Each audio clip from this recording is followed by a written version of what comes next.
All right, thank you for joining me today again. And today we are going to be looking at, under physics, we'll be looking at electrostatics. Electrostatics, which is an aspect of electromagnetism. So when we talk about electrostatics, we are talking about static electricity or static currents that are not moving.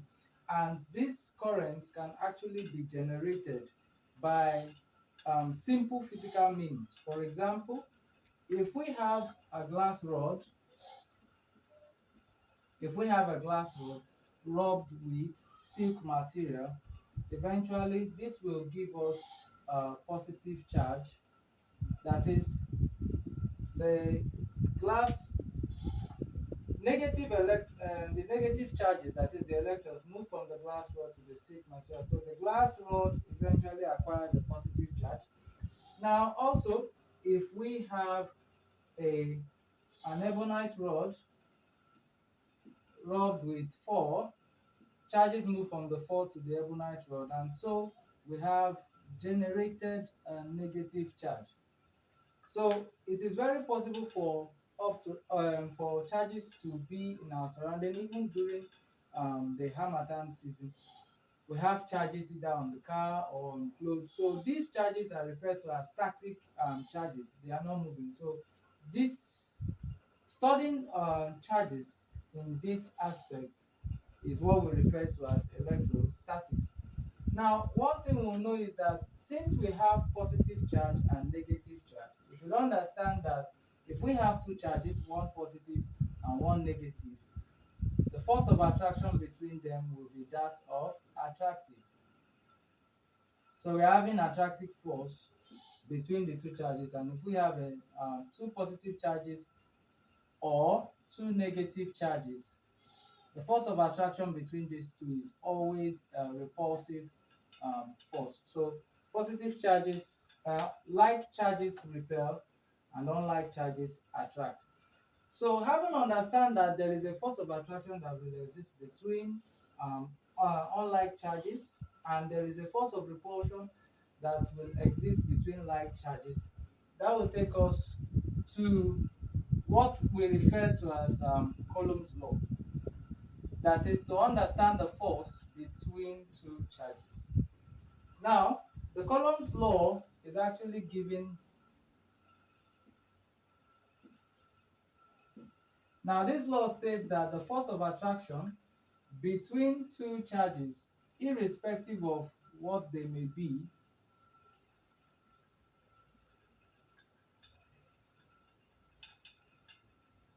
irrespective of what the charges may be, either positive or negative charge, negative and negative, positive and negative, or positive and positive, there is always a force of either attraction or repulsion. So the force between two charges is actually proportional to the magnitude of the charges. And then that same force discovered by Coulomb is actually inversely proportional to the square of their distance apart. Now note that the distance between the two charges must not be much, so that the force between the two charges must exist.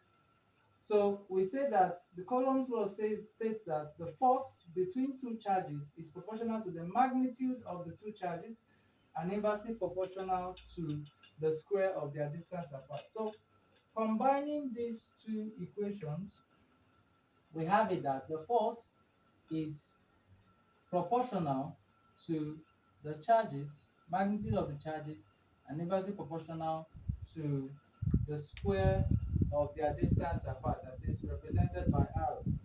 So if we introduce the equals to sign, a constant is introduced, and so we have this.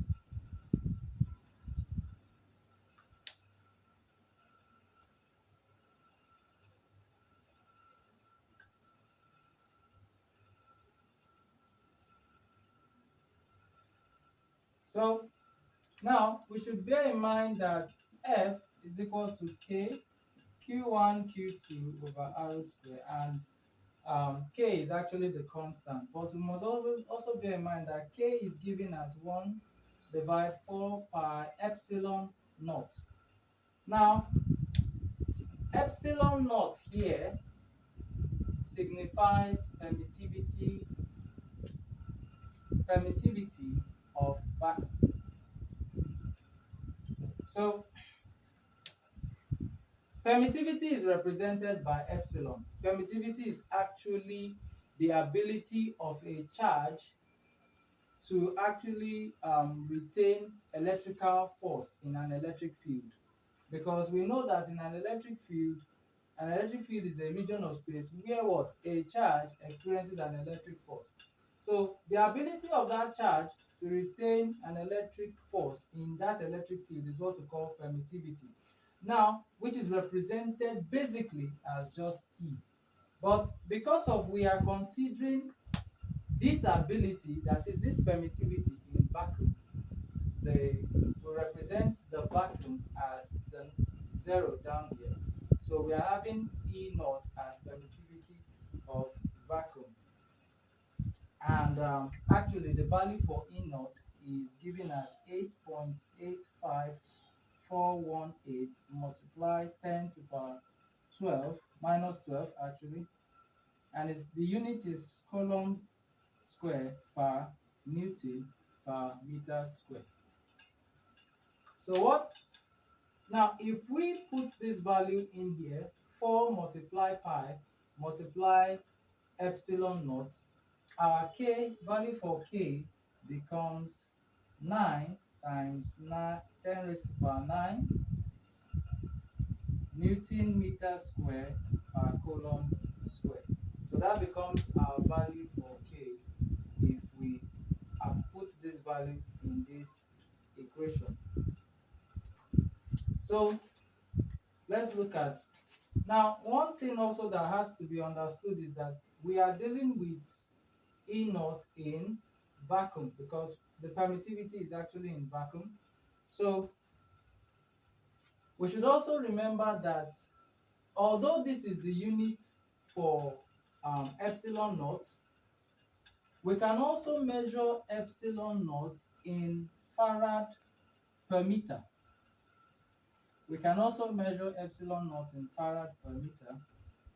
So we say that epsilon naught can also be given in farad per meter. And when we are talking about farad, we're talking about charge multiplied and divided by the distance, which is meter. So now the value is always true, and epsilon naught represents only for permittivity in vacuum. Now what if these charges were found not to be in vacuum but to be in air? What becomes the value for K? So we should bear in mind also that for every other denser medium, now most of this medium, that is air and water for instance, have what is called the dielectric constant. And dielectric constant is actually the ratio of the permittivity represented by epsilon, ratio of the permittivity of the material, that is the permittivity of a charge in that material. Now we are using air or water as an example. So when we're talking about dielectric constant, we're talking about the ratio of the permittivity in that material divided by divided by the permittivity in vacuum. So our dielectric constant, represented as Kr, is given as a ratio, that is having a ratio of the permittivity in that particular material divided by the permittivity in what? In vacuum. So therefore, E can be given as Kr epsilon naught. So now for vacuum, the dielectric constant is always 1. For vacuum, dielectric constant is equals 1, and so E will always equal epsilon naught. That's epsilon naught. Epsilon will always equal epsilon naught. That is, the dielectric constant will always equal the permittivity of vacuum. Now, but in the case of air, that have different values for dielectric constant. Now, for air, for air at standard temperature and pressure, um, the dielectric constant is given as 1.00054. So what it means is that the permittivity in air will be equal to 1.00054 multiply the permittivity in vacuum. Since we are using this formula or this equation, so it means that the permittivity in air is actually 1.0054 permittivity in vacuum. Now let's look at that of water. For that of water, for water represented as H2O, for water Kr, that is the dielectric constant, is 80. So what it means is that the permittivity in water is actually 80 multiplied the permittivity in vacuum. Now sometimes in the course of calculating these equations are employed. So what it means is that if two charges are kept at the same distance, for instance, we have two charges and you are able to maintain their distance apart in air, and you also maintain their distance apart in water. What it means is that E becomes this, and what it means is that permittivity of vacuum becomes E divided 8. So that is what it means. While if you maintain the radius between the two charges um, in air, in vacuum, and maintain it also in air, what it means is that the permittivity in air will be this, so that the permittivity of vacuum becomes epsilon divided 10.0054. Okay, so let's look at an example.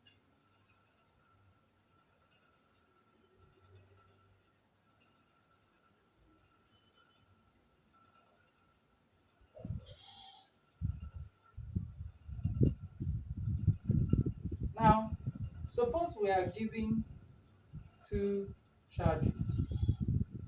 Suppose we are given two charges and we have 3.2 times 10 raised to the power minus 19 as our first charge. Let's call this Q1.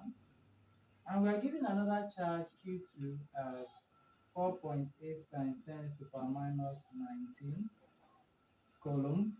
And the distance between these two charges is given as 10 millimeter.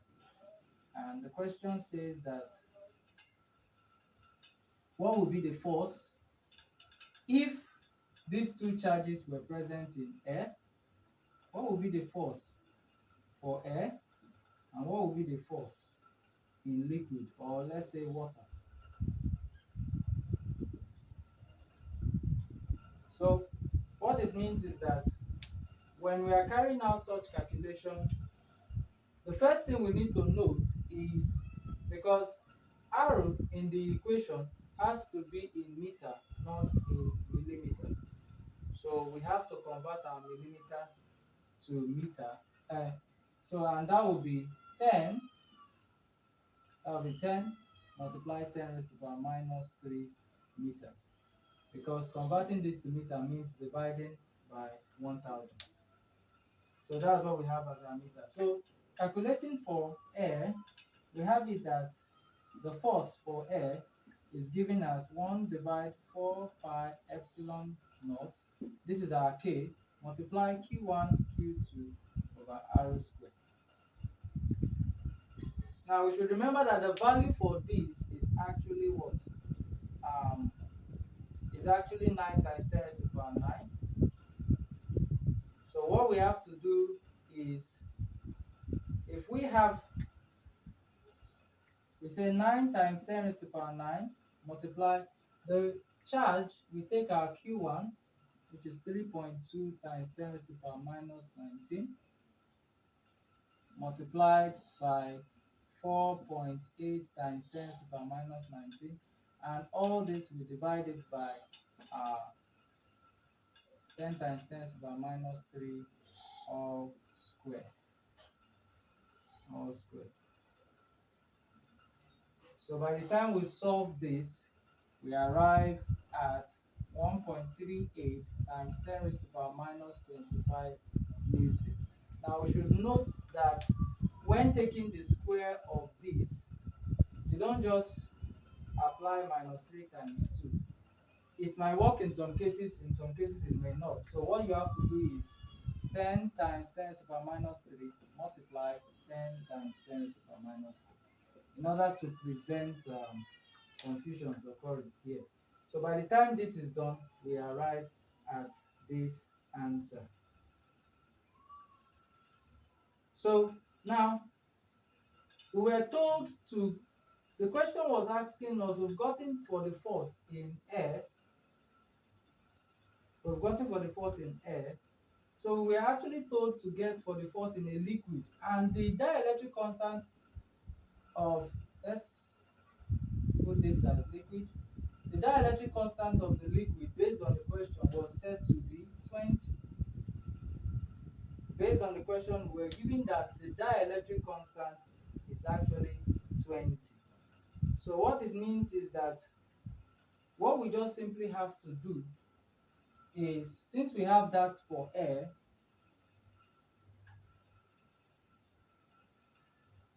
what we simply do is we have our force given as 1 divide 20 multiply 1, because if we remember, we said that Kr is actually E over epsilon naught. So, and we said that our epsilon is actually Kr epsilon naught. So, from here, what it means is that if Kr is 20, we have to multiply it by our epsilon naught. So that's why we're having 1 divide 20 multiply 1 over 4 pi E naught. And so when we do that, multiply by Q1, Q2 over R squared. So what we are simply doing is 1 divide 20 multiply 1.38 times 10 to the power minus 25. And this will give us 0.069 times 10 to the power minus 23 Newton.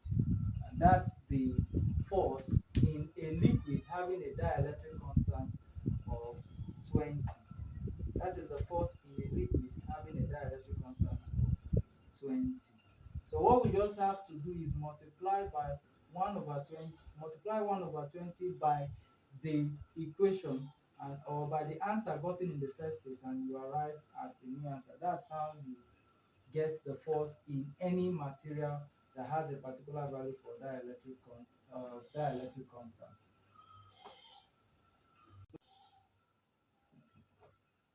So let's look at our next example.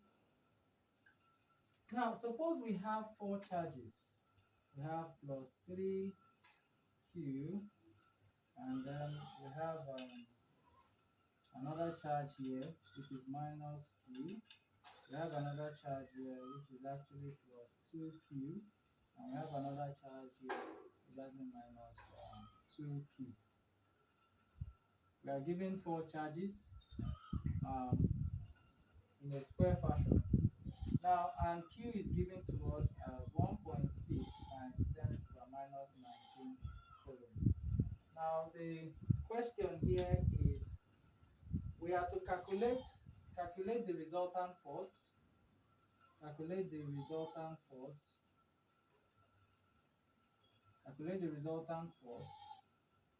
at the lower left corner. At the lower left corner. So in this case, the actual question is telling us let's calculate the resultant force at the 2Q portion. This is the lower left corner. This is the lower left corner. So, and also we should calculate and its direction, the direction of the resultant force. So this is our question. Calculate the resultant force at the lower left corner and its direction. Now we should bear in mind that um, from the knowledge of vectors, because this will require you having a prior knowledge of resolution of vectors and how to calculate resultant vectors, since we are dealing with um, the force here, which is a vector. So we are going to apply our knowledge of resultant vector and resolution of vector. We should remember that this, when we have something like this diagonal line becomes our resultant. So we are expected to get the angle here, and because the question is telling us to look for FR, which is what?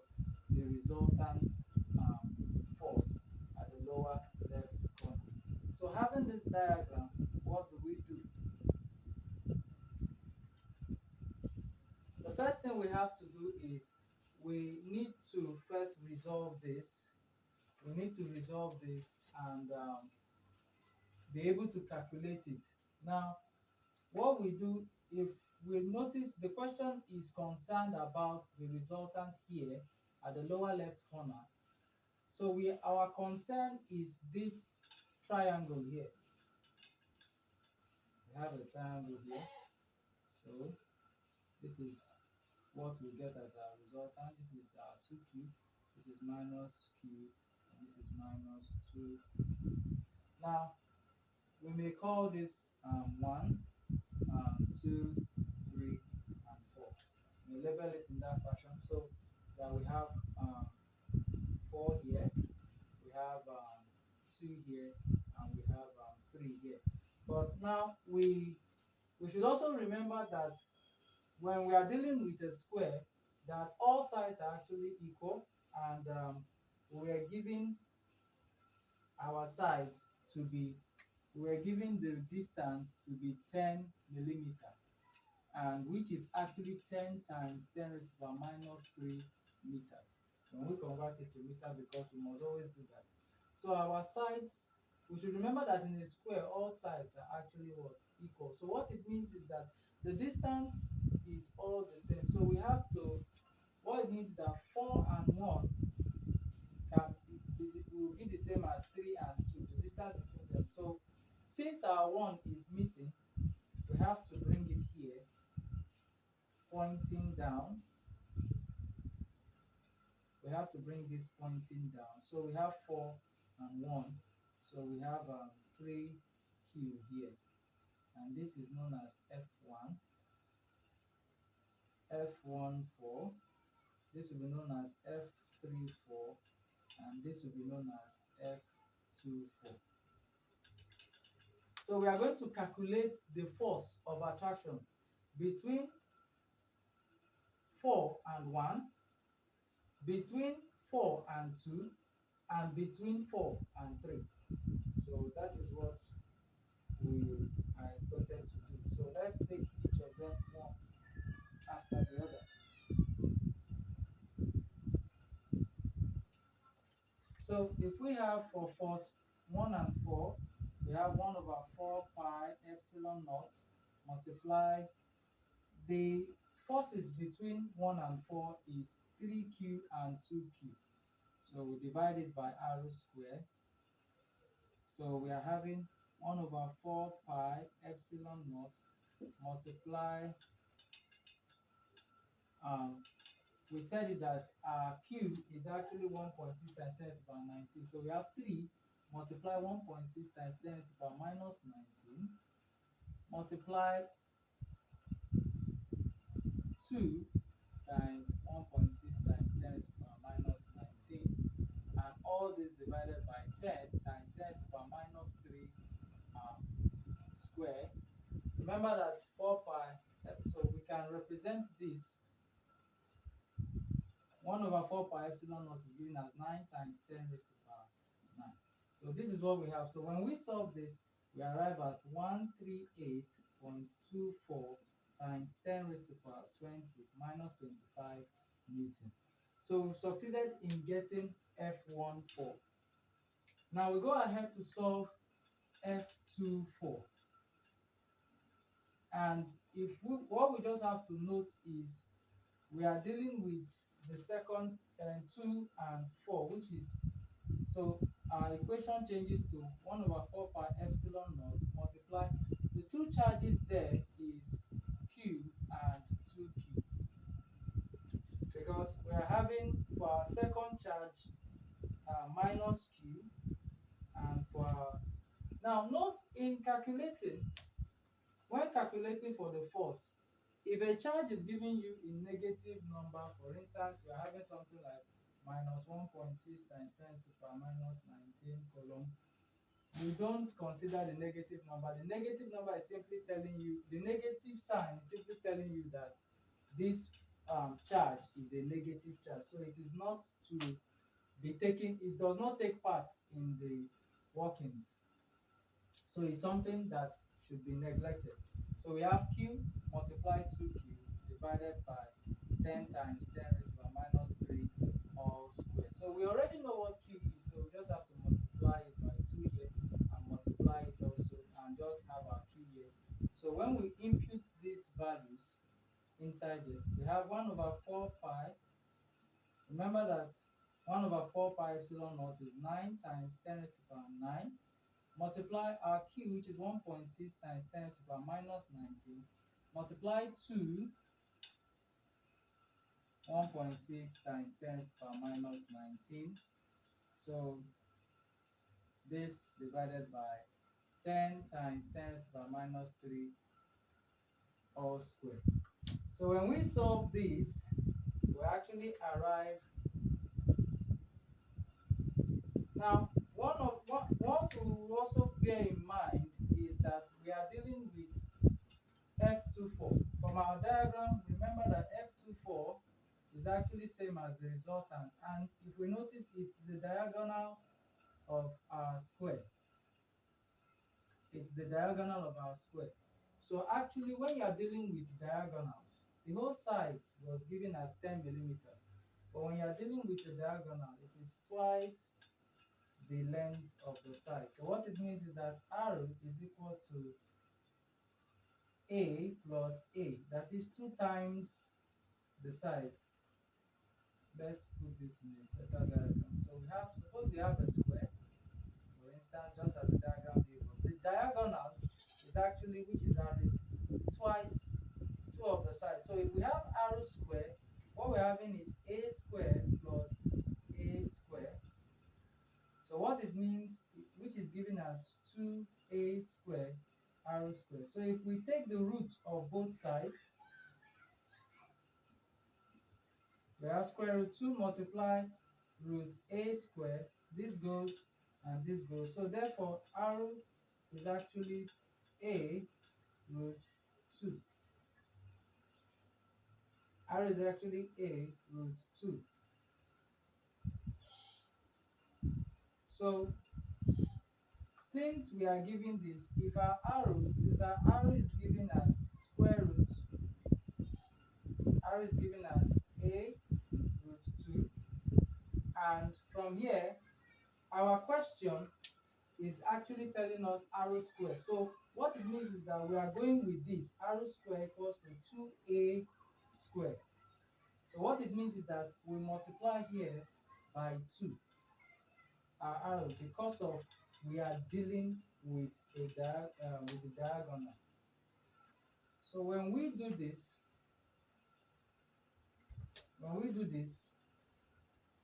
the answer to F, we are solving for F24, the answer to that becomes 23.04 times 10 raised to the power minus 25 Newton when we solve this.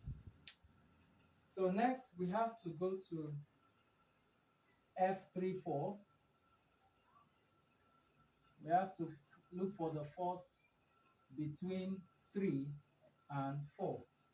Points 3 and 4. So F34 which is 1 divide 4 pi epsilon naught multiply 2q 2q, because both 3 and 4 are having 2q r squared. So when we input our values, we have 9 times 10 to the power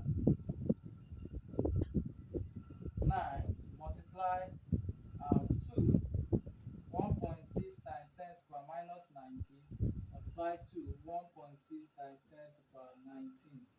So we divide it by 10 times 10 minus 3 all squared. So when we solve this, we arrive at 92.16 times 10 to the power minus 25 Newton. So we've succeeded in getting F14, which is given as 138.24 times 10 to the power minus 25 Newton. We've gotten F24, which is actually 23.04 times 10 to the power minus 25. And we've gotten F34, which is actually 92.16 times 10 to the power minus 25 Newton. So we've gotten the three forces that are related to 2, because our interest is on getting the resultant at our lower left corner, which is 4, which is the point 4. So having gotten these forces, the next thing we do is we resolve the forces in order to get our resultant. So we should remember that our diagram initially, so what we have to do is we put back our diagram. We said this is F arrow, which is we don't know, and so from our diagram we had this. Our F1 came down because there was no way to put it here.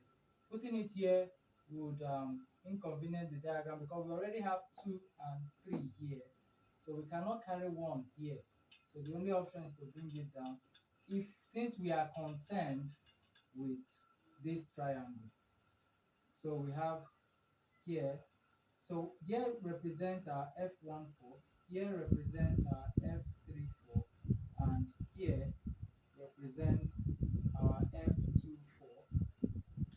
So basically, let's keep our diagrams like this. Now, from our knowledge of vectors, we resolve this because we will have here as y-axis and we have here as x-axis. Now note that for all y-axis, up is positive, down is negative, and at this region for x-axis is negative, here is positive. So our value for F24 was gotten as 23.04 times 10 to the power minus 25 Newton. Our value for F34 was gotten as 92.16 times 10 to the power minus 25 Newton. And our value for F14 was gotten as 138.24 times 10 to the power minus 25 Newton. So now, when dealing with vectors in this format, what you do is you create a table to make your working easier. You have force, that is all the different types of force. Then you have your y component or y-axis, and you have your x-axis. Now you're expected to resolve them.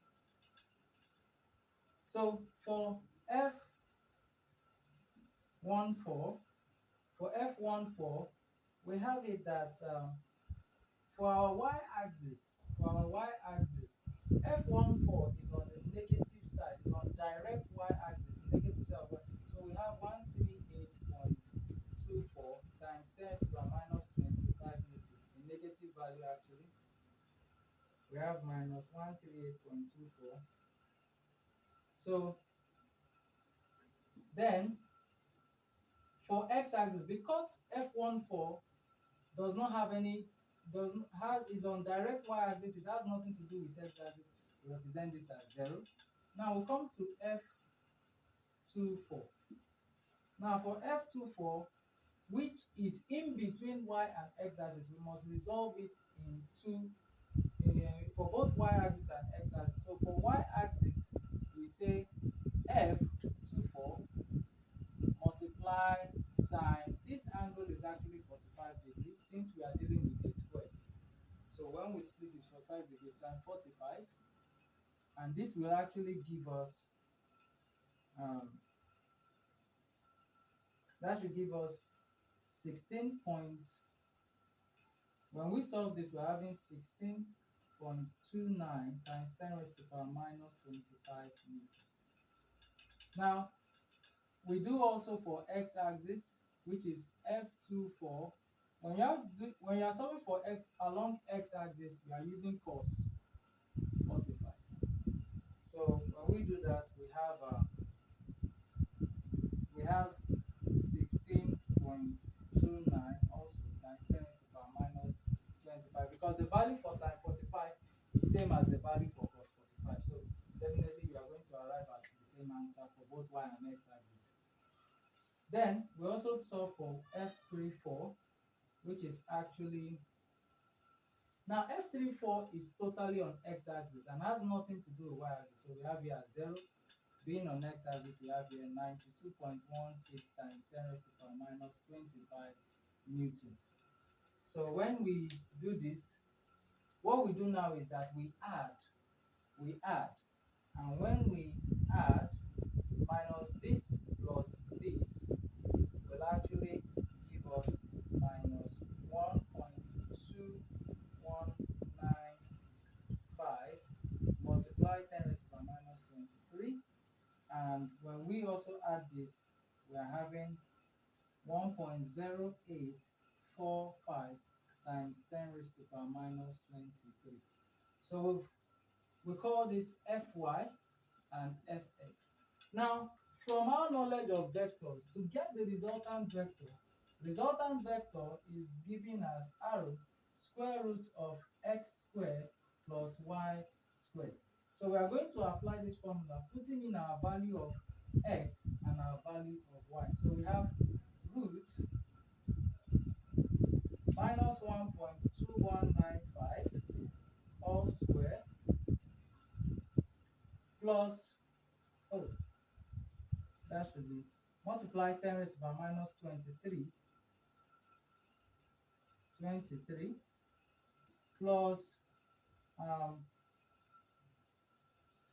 1.0845 times 10 raised to the power minus 23.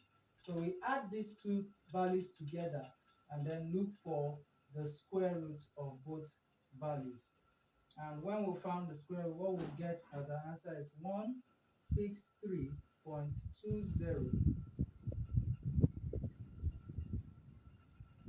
What we'll get is 1.6318 Newton. 1.6318 Newton, which we can approximate as 1.632 Newton. So this is our resultant vector. So this is how we got our resultant vector. So we've solved the first part of the question. Now, the question says we should look for the direction of the vector. That is, at what angle is our resultant facing? What angle is it moving from? So to do that,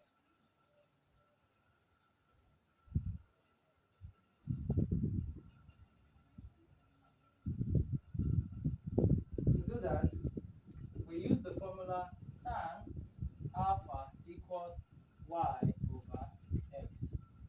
Y over x. Now note that even if we were getting a negative value for our y, even if we were getting a negative value for our y when we did our sum, we don't apply it also here when we look for the direction of the vector. So we simply just take our values. So our y actually was 1.2195 times 10 raised to the power minus 23 divided by our x, which is 1.0845 times 10 raised to the power minus 23. So when we solve this, we are going to, when looking for tan, so our alpha becomes tan inverse of 1.2195 times 10 raised to the power minus 23 divided by 1.0845 times 10 raised to the power minus 23. And when we solve this, our alpha is 48.35 degrees. So what it means is that the angle from which our resultant vector is moving from is actually, if we put here, because this is theta which is 45 degrees, and here this is,